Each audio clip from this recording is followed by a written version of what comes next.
Okay, here we're going to clean up the ducts instead of doing the wrap sequence. So first part's the duct. Then we have the center vein here.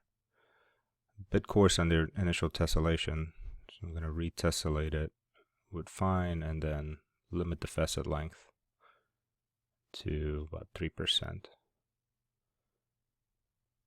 And that gives us smaller triangles to work with, which are better for imprinting, I think, from my experience. And so now I combine the two parts together so we don't have to deal with multi-part imprint. Single part gives us a lot more flexibility. Later we'll break them up into two parts. So this geometry is pretty simple, even though it's a whole bunch of parts. We can simply imprint, just, as long as the tolerance is low enough. Probably want as low as will work. The higher, the more problems typically. Everything is flush here.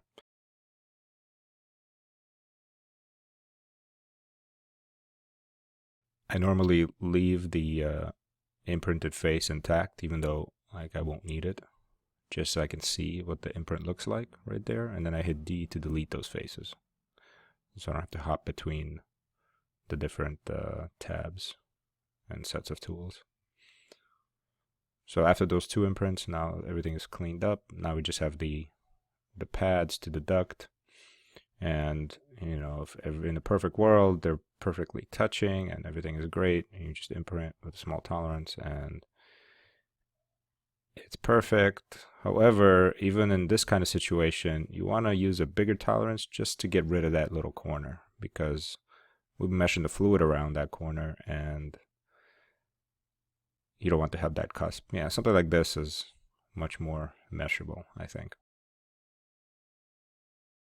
But, if the pads are not perfect and they're like protruding through the duct or are completely screwed up in some other way and you want to chop them off, good way to do it is just to use the intersect tools.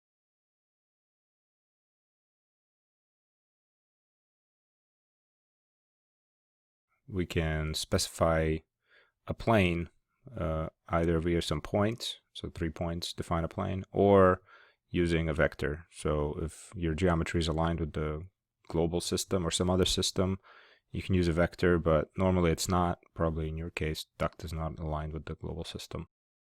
So you can use the point method, and you just pick 3 points, and there could be points in the middle of a face or just points that are actual vertices.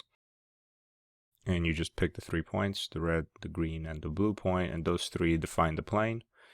And then the yellow point actually defines the position of the actual cut plane. So it'll be some plane parallel to the defined plane. And then we just slice it. That gives us an edge. Then you can immediately fill it using the hole fill tool, and then assign those faces to a new surface temporarily, which will make it easier to select, so you don't have to go click each rectangular patch later to do the inflation. Here we'll do the same thing. We'll just move the plane origin point to the bottom and select the faces, and then perform the intersect. I'll mark the edges and fill it in, and I'll also put them into a new surface temporarily just to make it easier to grab them. I'll grab everything below that intersected area, grow it, break it non-manifold, and delete that. And now it's easy to select those temporarily named faces.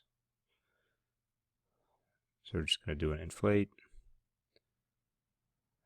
Oh, I went in the wrong direction. So normal will work most of the time. Sometimes it can create problems depending on kind of the triangle quality you have. So going in a vector direction is safer. So once I do the extrude, I don't need those faces anymore. I just delete them and unmark those edges. No need to have edges that aren't necessary. Marked.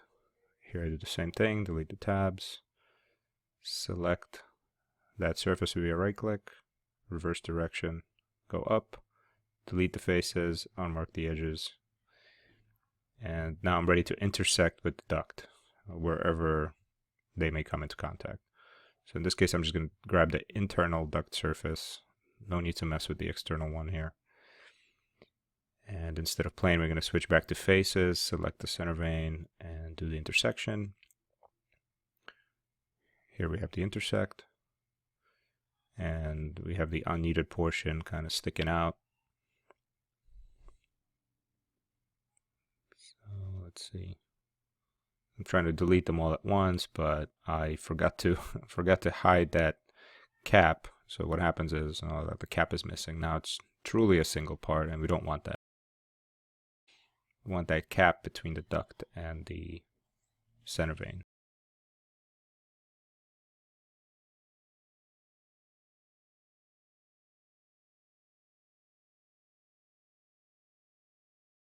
So we're going to undo it. We're going to just grab it the other way by zone and grow, break it non-manifold, delete.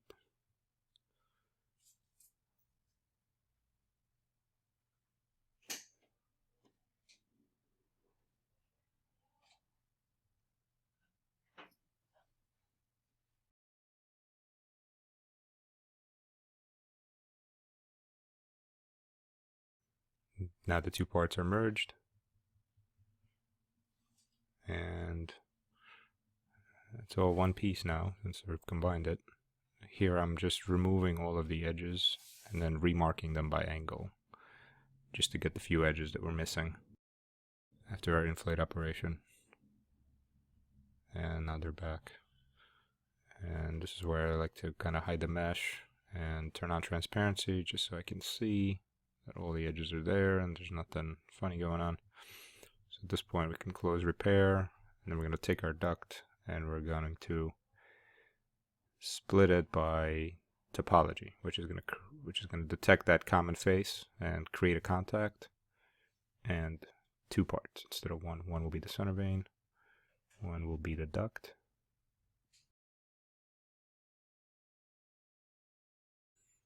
And show you the contact is over here. Duct 2, duct 3, that's the contact that got created. If I highlight, I can see the common faces. So if I delete it, now those two parts are basically separate. And so you can use them in the downstream operation where you use an imprint face merge with the small tolerance to connect them back together. If I check over here, there's intersections because that contact is now missing. It's almost like I did the imprint. Or I'm sorry, I undid the imprint. If I select the vertices on one of these, you can see that there's two. One belongs to the duct and one belongs to the center vein. So now they have nothing to do with each other at this point. After that contact is deleted, they're separate. The contact was there, that node would have been merged.